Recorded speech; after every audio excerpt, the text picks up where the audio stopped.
Hi-Fi Channel.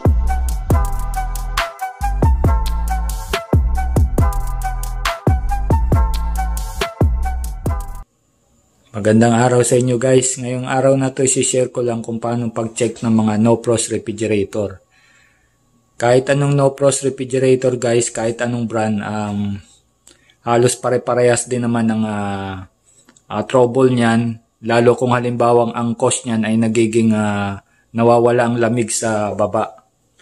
So ito guys ay i-share ko lang kasi maraming nagre-request kung paano malalaman ang problema ng kung ang timer ang problema ng no-frost refrigerator nila.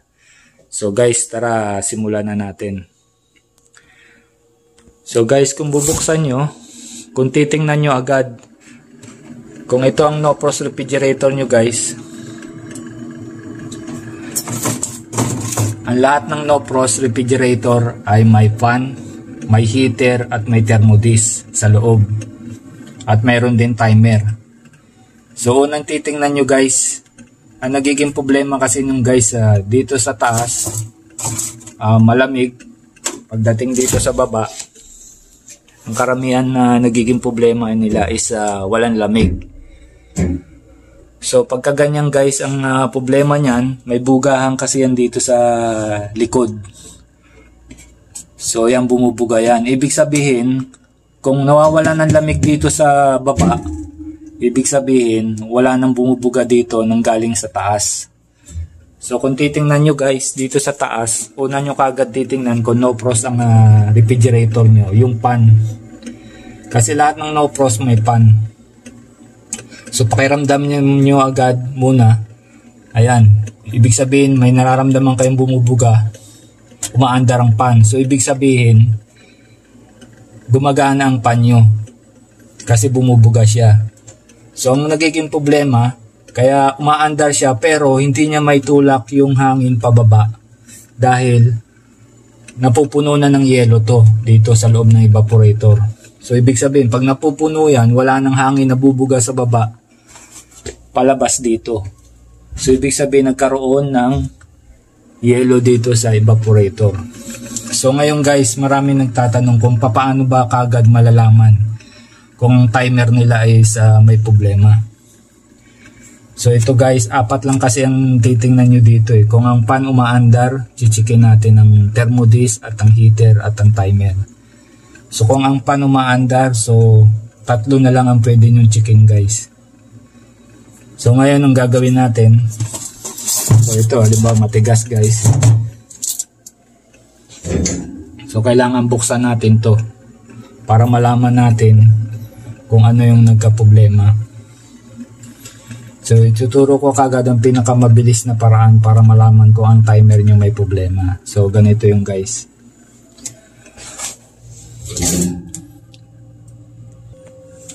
So ayan guys, buksan nyo dito sa ilalim, hanapin nyo yung timer.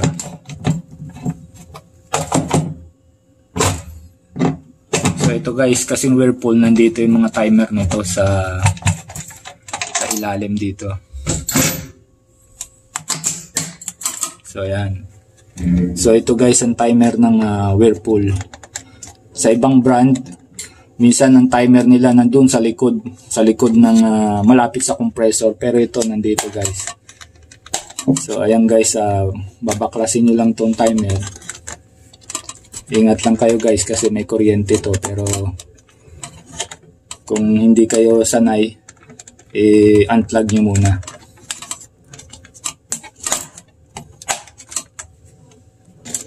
So ayan, may lakasin dito guys. So ayan guys. So ito ang timer niya. So ngayon guys, ang gagawin natin para ima-manual defrost natin, para malaman nyo kung ang heater nyo ay gumagana at ang thermodisc. So isang cause kasi ng pagiging nawawala ang lamig dito sa baba ng compartment is nag-ice build up dito sa taas sa evaporator, nag-ice build up diyan. Mamaya ipapakita ko sa inyo guys kung ano nangyayari sa loob doon. So ngayon guys, gawin natin, i-defrost muna natin to. So ipapakita ko sa inyo kung paano pag defrost, manual defrost nyo, para malaman nyo lang kung buo ang timer nyo, buo ang thermodisc o ang heater. Apat kasi ang guys ang titingnan nyo dyan. Sa pan, okay, wala kayong problema kasi alam nyo na umaandar. So 3 na lang ang titingnan natin kung ano ang problema. So ngayon guys, ganito gawin natin. So ayan guys, ang gagawin nyo is yung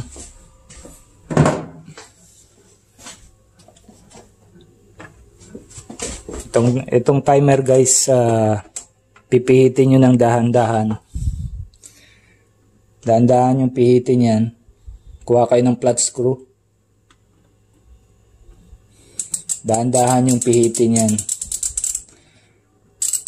Clockwise, dahan-dahan lang. May maririnig kayo dyan malakas na click. Ibig sabihin, yun yung defrost nya. Pag nag-defrost kasi ito guys, manually defrost. Pag pinit yung timer, mamamatay ang compressor, mamamatay din ang pan. So ibig sabihin, yan na yung oras ng defrost nya. So dahan-dahan lang ikot guys.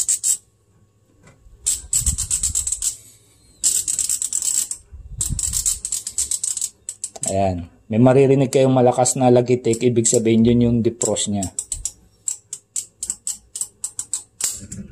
Yun. Kung narinig nyo yung guys yung malakas na lagitik na yun, yun yung defrost nya. So ngayon guys, dinefrost na natin. So ngayon pag defrost, bubuksan nyo ngayon tong evaporator nyo. So ayan guys. So ngayon buksan natin.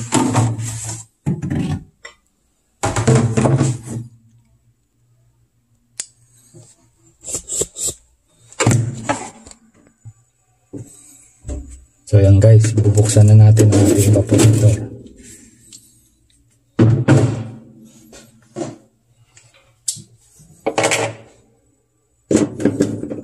Gawin natin mga screw.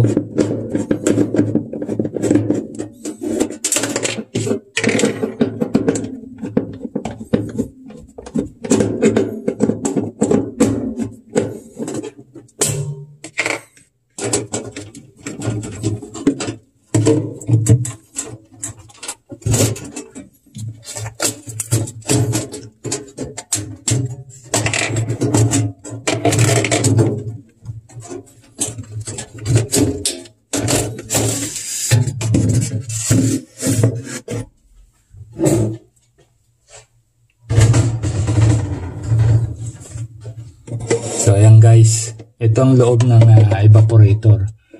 So ibig sabihin manual defrost natin guys. So dapat guys, manual defrost natin, dapat yung heater natin gagana. So paano malalaman natin kung ang heater gumagana? So ito ang pan natin, ito ang thermodisc. Pag galing kasing timer, magbibigay ng power yung timer para bibigyan ng power itong thermodisc, at ang thermodisc ang magbibigay power sa heater natin. So ganito guys, tingnan natin. So kukuha ka ng clamp ammeter. Itong gagamitin natin guys, clamp ammeter. So itong linya ng heater guys, brown at saka black. Yan yung heater niya, nasa ilalim. Nakita mo yung parang bakal na yan. Yan ang heater niya. So yan ang heater niya guys. Yan. So para malaman niyan kung gumagana ang heater nyo, ganito gawin nyo guys. So yan guys, kukuha kayo ng clamp ammeter. So itong clamp ammeter natin, set natin ng amps. Tapos nang nakikita nyo guys, yung linya niya is brown and black. So nakakonect yan dito, brown and black, dito sa white and brown. So lagyan mo ng clamp ammeter. So yan guys, 3.4 amps. Ibig sabihin gumagana ang heater natin. sinet natin ng manual defrost, gumagana ang heater natin. So ibig sabihin at itong thermodisc gumagana kasi manual defrost natin. So nagbigay siya ng power sa thermodisc at yung thermodisc nagbigay sa heater ng power. So ayan guys, kung makikita nyo umuusok, so ibig sabihin gumagana ang heater natin kasi manual defrost natin. So ibig sabihin guys, pag ang problema halimbawa binuksan nyo, nagka-problema yung refrigerator, makapal na makapal yung yelo dito sa evaporator, walang lamig sa baba, yun ang complaint ng mga customer halimbawa.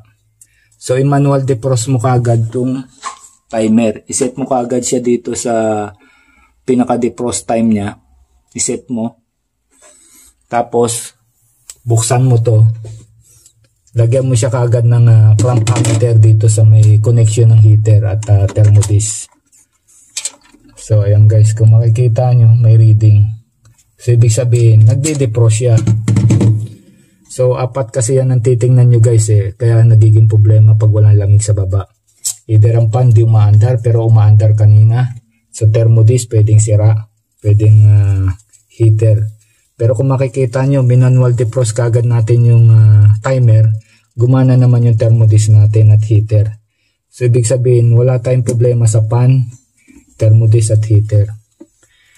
So ibig sabihin kung ang problema is walang lamig at na manual defrost nyo na kagad at nakikita nyo gumagana ng heater, so ibig sabihin ang problema nyo wala na kayong ibang paghihinalaan, yung timer. Kasi ibig sabihin bakit siya nagyayelo ng umaandar naman ng pan, tapos manual defrost mo gumagana namang heater at saka yung thermodisc. So ibig sabihin wala na kayong ibang sususpetsyahan doon guys kundi ang timer. So yun ang easy ways na mabilis na pag troubleshoot ng problema, kung paano malaman ng timer ang problema. Sa pan naman guys, madali nyo makikita kung may problema ang pan kung hindi siya umaandar. Kasi kung naka-normal ang andar ng unit, hindi siya naka-defrost, dapat aandar ang pan. Kasi yung iba nahihirapan troubleshoot kagad kung anong problema. So pwede din naman yan, malaman nyo rin kung nagdududa pa kayo. Minsan ang ginagawa namin dito guys sa defrost timer, nakaset siya ng defrost guys. Minsan ang ginagawa namin, yung dulo nito, linalagyan namin siya ng tanda na ballpen. Dulo nito at saka dulo nito. Inamarkahan namin yan. Tapos pinababayaan lang namin guys na nakasaksak. Ngayon dapat, kusang aandar itong gray na to, kusang iikot yan. So ibig sabihin, pag mga ilang oras is naka-stay pa rin siya dyan. So ibig sabihin, yung timer nyo mismo may problema na talaga. So stuck up, hindi na siya umiikot para mag-defrost. Ito kasi guys, automatic defrost So dapat kusa siya magde-defrost. So ang nangyayari, pagkasira na yung timer, hindi na siya iikot papuntang defrost. So ang tendency niya, yung motor nyo, andar ng andar, dito naman lamig ng lamig hanggang sa kakapal ng yelo ngayon. Ngayon kung kakapal ng yelo, magbabara na to, kahit yung panyo umaandar, hindi niya maibuga yung hangin sa pababa dito. Kasi yan, may mga yan guys, may mga openings yan. So dito guys, dito yung tubo na yan ang magbubuga na lamig pababa, patulak para magbigay lamig sa baba. So minsan kasi guys na-encounter namin makapal ang yelo, pati itong butas na to sasaraduhan din ng yelo. So wala nang bumubugang hangin at lamig sa baba, kaya nawawalan ng lamig. Tapos ito guys, na-encounter namin puno ng yelo yan. So mawawala na yun ng lamig hanggang pag nagtagal, pati yung laman dito sa loob ng freezer na to lalambot na rin kasi hindi maibuga, maigi yung lamig ng pan kasi wala na siyang mahigop. So guys, ganito ang problema nun pagka nagkakaproblema na yung refrigerator nyo. Ganito ang itsura ng evaporator nyo na makapal ng yelo. So yun lang guys, yun ang isang mabilis na paraan para malaman agad kung ang timer nyo ay sira. So maraming salamat sa inyo guys sa pag-nood nyo at pagsuporta sa akin channel. Stay safe always. Shoutout nga pala kay Reynold Venus Zambrano. Maraming salamat sa pagnood mo sa channel ko. Maraming salamat din sa lahat ng mga sumusuporta. Kung hindi ka pa nakapag-subscribe, please subscribe and click notification bell. Stay safe guys. God bless.